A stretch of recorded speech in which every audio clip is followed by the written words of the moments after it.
Dnes budeme rozoberať aspoň tak okrajovo na hrubo psychosomatiku. Vlastne to je niečo, čo vychádza z modelu biopsychosociálneho a teda to znamená, že nejde len o fyziológiu, ale ide aj o psychiku a o to, aké má človek vzťahy k sebe, k ostatným a vlastne celkovo ako žije, akú má životnú filozofiu, ako pristupuje ku svetu. Vlastne všetko toto je navzájom prepojené a teda výsledkom tejto zmesi môžu alebo nemusia byť určité zdravotné problémy, ktoré potom neskôr človeka dobehnú, tak v úvodzovkách. Takéto niečo sa formuje od malička, vlastne už v prenatálnom období, lebo dieťa, keď je súčasťou matky, tak príjma jej emócie a vlastne žije s ňou v tomto ohľade, aj fyzickom, aj psychickom. A vlastne aj toto sa zapisuje do jeho nervovej sústavy. Takže má základ aj v osobnosti a v emóciách ako rodičov. Potom prichádza ďalšie obdobie, vlastne výchova, a teda to spoznávanie sveta a prichádzajú určité problémy, kedy si dieťa rozvíja určité spôsoby riešenia problémov alebo skúša, čo by sa dalo, kde sú hranice a vlastne sú to v konečnom dôsledku sú to určité mechanizmy prispôsobenia sa jeho prostrediu alebo vlastne tomu svetu, v ktorom žije. A niektoré tieto mechanizmy, ktoré objaví, že áno, toto by fungovalo, tak fungujú vlastne v detstve. A v tej situácii, v tom kontexte, v ktorom sa nachádza. Ale ako vlastne dospieva, tak to, čo fungovalo v detstve, už nemusí fungovať aj v dospelosti, ale vlastne vzorce, ktoré má zažité, v ňom ostávajú. Vlastne niekedy sa môžu stávať aj deštruktívnymi pre ňoho, pretože už je vlastne úplne inom kontexte. A už nie je dieťa, už je napríklad 40-ročný dospelý, ktorý má svoju rodinu a je zodpovedný aj za ďalších ľudí. Vlastne ak sa stalo, že v tom detstve alebo priebehu teda jeho dospievania došlo k nejakej traume, tak to sa tiež zapíše do jeho DNA a do jeho spôsobu správania sa. A vlastne trauma nie je niečo normálne. Trauma je určité zranenie a človek a jeho psychika spraví všetko preto, aby s ním vedeli nejako žiť. A nie vždy je to zdravý spôsob toho prežitia. Takže každý sa s tým vyrovnáva po svojom a s tým, ako sa dá v rámci jeho mantinelov a určitej odolnosti.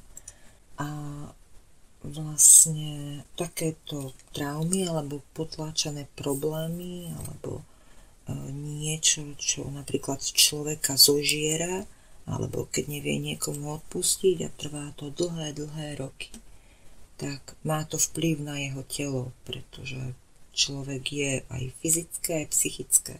Vlastne nedá sa to úplne potlačiť, takže skôr či neskôr majú aj tieto potlačené pocity vplyv na fyzické zdravie a hlavne aj myšlienky človeka. Dokážu formovať zdravie a v podstate aj ten stres. Extrémny stres dokáže telo udržať v krči a tým vlastne narúša jeho funkčnosť. Takže veď vlastne stres je najčastejším spúšťačom chorób, lebo telo je vtedy vlastne oslabené a vlastne ten imunitný systém asi nefunguje, ako by mal. Áno, všetko je to potom prepojené aj s imunitným systémom. A vlastne takisto aj myšlienky, že myšlienka podstate existuje, že to nie je úplne abstraktná vec.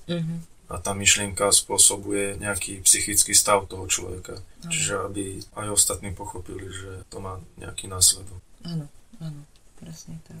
A niekedy sa stáva, že človeka niečo urputne bolí a chodí k lekárovi a ten povie, že veď ste zdraví, nemáte tam nič, nemáte tam žiadny nález, buď si vymýšľate, alebo niečo iné nie je v poriadku, tak v tomto prípade to môže byť aj, príčina môže byť teda ťažoba toho stresu alebo toho spôsobu života alebo tých myšlienok človeka, že treba nájsť určitého odborníka, buď psychológa, alebo tam sa odporúča aj fyzioterapeuta alebo iného lekára, ktorí by vedeli pomôcť s týmto problémom, že človek na to nemusí byť sám. Vlastne psychoterapia je ako keby taký základ, aby sa teda zistilo, ako človek žije, čo si myslí, akými stavmi prechádza. Tak. Áno, hej, ako dokáže zvládať alebo nedokáže svoje problémy. A potom vlastne sa spraví určitý plán a vlastne postupuje sa po bodoch, alebo teda podľa toho, že čo je najakutnejšie riešiť. Napríklad dôležité je, aby každý mal nejaké copingové stratégie, to je spôsob zvládania stresu alebo problému, ako sa s niečím vyrovnať. Niekto napríklad používa šport, že ide si zabehať, aby si prečistil hlavu, nejaký taký ventil, ktorý pomáha človeku dostať sa do rovnováhy aspoň tak, ako sa dá. A to sú copingové stratégie. Čiže v podstate asi niečo také, ako keď je človek primalovaný, frustrovaný, tak sa ide radšej prejsť a potom sa vráti a je dobré. Hej, niečo také, čo dokáže odbúrať to napätie. Teda existujú, ako sme už spomínali, psychosomatické ochorenia. Tento odbor sa normálne študuje, nie je to nič vymyslené, alebo čisto ezoterické, alebo alternatívne. Len mnoho ľudí o tom nevie a ono to niekedy znie absurdne, keď, čo ja viem, vás bolí na hrudi a doktor sa spýta, že aké máte vzťahy. že niekedy sú určité zákonitosti, ktoré celkom dobre vystihujú prepojenie toho psychického s tým fyzickým. V podstate tie vzťahy a hruď nie sú až tak odveci, lebo prakticky tie emócie, no dajme tomu ako napríklad hnev, tak sa prejavujú tlakom v hrudi, že to človek fyzicky cíti. Vlastne väčšina týchto emócií sa tak prejavuje, aj keď je smútok alebo niečo také, tak to človek cíti práve v hrudi, že to tam niečo spôsobuje. Čiže áno, tie emócie majú naozaj fyzický dopad na to telo, lebo emócia prakticky to není nejaká duchovná vec, alebo ako to nazve, to proste normálne je súčasť biológie človeka. Áno, presne. Ono napríklad, keď aj niekto niekoho stratí, buď mu umrie, alebo je nejaký rozvod, alebo rozchod, tak často sa stáva, že ľudí bolí pri srdci. Že to je vlastne to ústredie tej emócie napríklad. No a vlastne takto je prepojené s emóciami celé telo. Ľudia, ktorí toho majú príliš veľa, napríklad slobodné matky a ešte práca, deti, účty, strašne veľa povinností, že človek má pocit, že ho už prehýba, že nevládze, tak to sa povie, že ako keby sa zlomí v chrbte. Tak to je váha všetkých tých povinností, ktoré má na sebe. Má ich síce, akože není to vidno, že každý si to nosí na chrbte, ale prejaví sa to v tej bolesti. Napríklad ramená, chrbát, krčná chrbtica. Lebo veď ono prakticky, keď má človek nejakú emóciu, tak tomu väčšinou zodpovedá aj postoj jeho tela, že vlastne podľa toho vieme, že či je ten človek smutný alebo veselý. Keď je zhrbený, tak vieme, že ho asi niečo ťaží a tým pádom to má vlastne vplyv na tú chrbticu. Hej, presne. Že akože tie expresívne výrazy v tých rozprávkach nie sú odveci, tí animátori vedia, z čoho vychádzajú, len to možno viacej zvýrazňujú v tých postavách, aby to bolo viditeľnejšie. Presne. Ono napríklad aj, keď sa niekto veľmi zlakne, tak sa hovorí, že tak sa zlakol až ošedivel a to sa aj mnohokrát stane, že ten človek začne postupne šedivieť, že ten strach urobí stres a šok. Tak to, že ono je to prepojené. Napríklad obličky, to môže byť strach a neistota. To sú niektorí ľudia takí, že takí dosť ustráchaní, pretože vlastne obličky ako keby čistia celé telo. A je to vlastne ústredie toho tela. V podstate to súvisí aj s močovými cestami. Vlastne som si to hneď vybavil, že proste strach, že niekto sa bojí, až sa z toho počúra. Väčšinou psi takže vraj prejavujú stres, že keď sa boja, tak sa pomočujú. Alebo teda, že plúca. To je, že keď niekto povie, že neviem niečo predýchať a potom, čo ja dostane zápal plúc, tak treba potom hľadať, že čo sa stalo predtým, než ten zápal plúc prišiel, len tak z ničoho nič. Alebo najradšej by som sa na všetko vykašľala potom nejaký... No, ale inak toto mi pripomína, čo som od jedného autora počul, že napríklad chrípka prichádza vtedy, keď sa človeku nechce niekam ísť. A mne sa to väčšinou stávalo, že nechcel som niekde ísť a som potom ochorel. Ale bola vlastne aj súhra tých okolností, že bola zrovna, ja neviem, zima a vtedy vieme, Morana rozdáva choroby, tak človek bol tomu otvorený. Hej, tak využila príležitosť. No, mne sa napríklad stáva, a to na pravidelnej báze, to som si všimla, že keď mám niečoho veľmi veľa, každý deň niekam idem a hovorím si, potrebujem sa zastaviť, potrebujem trochu času pre seba, ale nemám kedy, lebo stále toho je veľa. A potom len tak, že úplne sa zobudím ráno a s nádchou, ani rozprávať neviem, bolí ma v krku, teplotu mám a nedá sa nič iné, len si lahnúť, pretože sa vôbec nedá fungovať. Takže to je ako keby alarm toho tela, že hej, už stačí, že nedá sa ísť do nekonečna takýmto tempom. Ja som povedal, že to už je vyvrcholenie toho, než ako alarm. To je ako keby takéto zastavenie, že dobre, už sme to raz prechodili sme to ďalšiekrát, ešte bolo niečo dôležitejšie ako my, takže a teraz už ale naozaj si lahneme, aby nedošlo ešte k niečomu horšiemu. Takže a koľkokrát potom aj, 2 dní som taká, že Pane Bože, že ako to hádam nie a rozmýšľam, čo som všetko zmeškala a na 3. deň príde taký pokoj a poviem si, znie to čudne, ale som tak rada, že mám kľud, aj keď som chorá, lebo nemusím sa ani pohnúť a vidím, že veci fungujú aj bezo mňa. Ale nie v takom depresívnom zmysle slova, ale že nič sa nezrútilo, je to v poriadku. A keď sa vyzdraviem, tak potom môžem fungovať ďalej, že nemusím si na seba nakladať takú mieru stresu. Čiže ešte to, aby sme pripomenuli, že ten stres tam hrá veľkú úlohu, že vlastne to vytváranie toho napätia, že človek niekde niečo musí a tak. No stres je vlastne najdôležitejší, nie že najdôležitejší, ale najzávažnejší faktor. Že ono v podstate asi ani nejde tak o to, že človek niečo nechce, ako skôr to, že tým, že sa mu niečo nechce, tak vytvára si to napätie a ten stres do takej miery, že nakoniec z toho ochorie. Áno. A hlavne také sa napríklad, že celý život, keď človek hovorí jednu frázu, tak... No jasne, s tým zosúladený. Áno, tak funguje a niekedy sa mu môže stať, že tá fráza potom zodpovedá jeho zdravotnému stavu. Ako to si nevymýšľam, to som videla viackrát už. Že postupne, keď sme sa rozprávali, tak sme dospeli k niečomu takému a bolo to podivne podobné. Že naozaj si treba dávať pozor na myšlienky a na ústa, čo človek vypustí. Však tie myšlienky majú nejaké emočné naladenie a to už vlastne ide.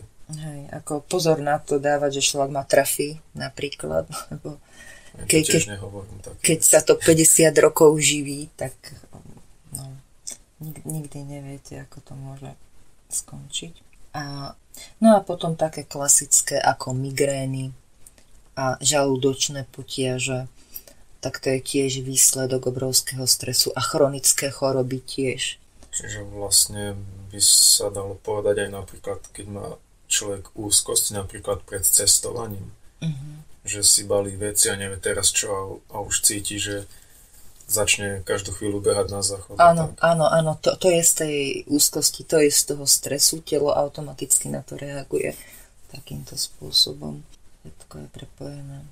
Alebo keď niekto musí ísť na záchod, čo ja viem, pred koncertom alebo pred hocičím takým dôležitým, že to je tiež nervozita, ako keby. A že nejde raz, ale 3-krát alebo viac. Hej. No. A potom sú aj také choroby, také naozaj náročnejšie, ale tam už je treba naozaj spoluprácu toho psychológa a lekára. Tam si väčšinou človek prebuduje celý svoj život a spôsob uvažovania. A možno to bude znieť zvláštne, ale napríklad aj je smrteľné niektoré choroby, napríklad rakovina, tak to je tiež, že tie bunky fungujú určitým spôsobom. Keď je celoživotný prístup človeka k životu taký, aký je, tak vlastne to môže nadviazať aj na to fyzické telo. Je to tak, že som viackrát počula od viacerých ľudí, že nikto sa k rakovine nepresmiel, alebo k takémuto niečomu, že tam bolo vždy veľa záťaže, alebo nejakých potlačovaných pocitov, alebo uprednostňovali títo ľudia všetkých ostatných pred sebou, takže ako keby to bolo seba deštrukčné, že vždycky oni sami boli na poslednom mieste. Aj sami pre seba. Nemyslela si, že sú dostatoční tak, ako sú, ako stále proti sebe niečo mali, nech urobili čokoľvek, že ako keby človek išiel sám proti sebe v dlhodobom horizonte. A ešte nebodaj, keď bol aj vychovaný v takom vzorci, že najskôr ostatní, potom ja. Poznala som jednu takú rodinu a tam po ženskej línii každý mal. Tak to bolo veľmi smutné.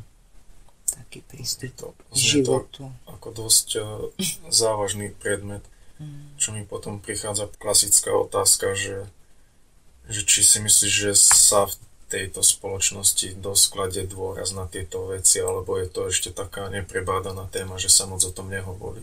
Alebo respektíve je to možno skôr zosmiešňované a znemožňované. No ono to znie dosť absurdne, keď sa teda povie, že aj toto môže byť príčina, ale tam to nejde o to, že je to jediná príčina, ale môže to prispieť, môže to byť ako ďalší faktor, že áno, tak mám teraz takýto zdravotný problém a toto môže byť tá posledná kvapka, lebo prístup človeka samého k sebe, to je veľmi dôležité. A aj pacienti, ktorí sa vyliečia, väčšinou si prebudujú celý hodnotový systém. Keď sa to vráti, tak zase to o niečom svedčí. Že vlastne sa môžu vyliečiť, ale keď nezmenia niečo, tak sa to môže vrátiť.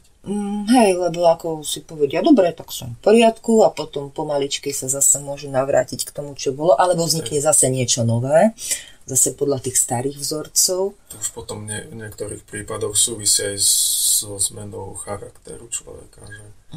A to sú už také náročné veci. No veď hej, to je také dosť, oproti bolesti žalúdka je to naozaj veľmi ťažká téma. Preto som aj rozmýšľala, že či to spomeniem, alebo nie. Ale je to dobre, keď aj v skrátke, lebo vlastne tým nastreluješ novú tému, ktorú si ľudia môžu o nej zisťovať viacej.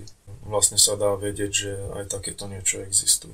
No, ide vlastne o to, že emócie v tele dokážu spraviť poriadny neporiadok a vlastne tam ide o tú tenziu, o ten stres. O to je napríklad, čo je nezvládnutý strach, že telo ostane v krči a to vedie zdravotným následkom. Tie potom môžu prerásť ďalej, ak si človek dá tabletku alebo takto a snaží sa to ignorovať. Ak je človek stále chorý, ale nemá ten nález, nemá žiadnu objektívnu príčinu, tak potom je dobré aj zamerať sa na toto pozadie. Čiže to není úplne Že keď ti doktor povie, že treba ísť ku psychológovi, tak si z teba nerobí srandu. Nie, ani náhodou. Hej, lebo niektorí ľudia sa potrebujú len vyrozprávať, potrebujú vedieť, že je tu niekto pre nich, potrebujú si utriediť myšlienky a ten celkový pokoj dokáže veľmi zharmonizovať a pomôcť aj zdravotnému stavu. A potom napríklad je aj odmietanie. Som bola kedy dávno, tiež poznala jednu osobu. A no boli tam určité problémy. Neustále mala zapálené oči. Takže to je také, že nechcem vidieť. Niekedy sa nedá, niekedy treba to konfrontovať, lebo potom z toho môže byť. Môže sa to aj takto prejaviť. No. Očné chyby. Vlastne, že to... Strach z toho, čo uvidím. Že naruší, že tá emócia naruší niečo v tom danom orgáne, ako napríklad v tomto prípade to oko.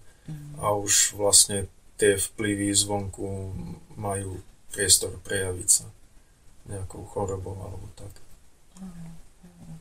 Presne tak, no. Že vlastne v podstate je stres v tom oku. No, áno. A tak ide o to, ako formulujeme svoje myšlienky a ako sa s nimi rozprávame. To je celkom dôležité. No, toto je vlastne téma, ktorá sa už začína otvárať, tak ako na svetlo, by som povedala. Že už ľudia zistujú, že keď majú nejaký problém, nie je to len o tabletke, ale že treba spolupracovať sám so sebou, že nikto iný to za nás nevyrieši.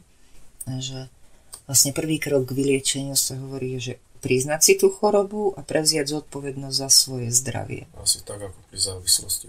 Hej, že je to môj problém a musím ho riešiť ja a nie všetci ostatní okolo mňa. Lebo bez účasti samého seba na svojom vyliečení, tak to neexistuje. Ešte vlastne mi napadlo, že možno skôr pre ľudí, niektorí aby pochopili, že emócia je v podstate, že spôsobuje to, že sa do tela vyplavujú nejaké chemické látky, ako napríklad ten stres je spôsobovaný kortizolom, alebo teda, že vyplavuje kortizol.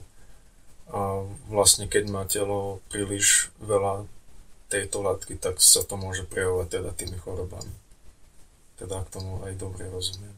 Že aby tam náhodou niekto nehľadal nejaký démonov alebo niečo, že proste takýmto spôsobom je to myslené to, ako to biologicky funguje. Áno, rozhodne. Má to svoje základy v realite a v medicíne, nie je to nič nové. Ide len o uvedomenie prepojenia si týchto dvoch zložiek. Že napríklad ten dlhodobý stres môže byť spúšťač mnohých ochorení.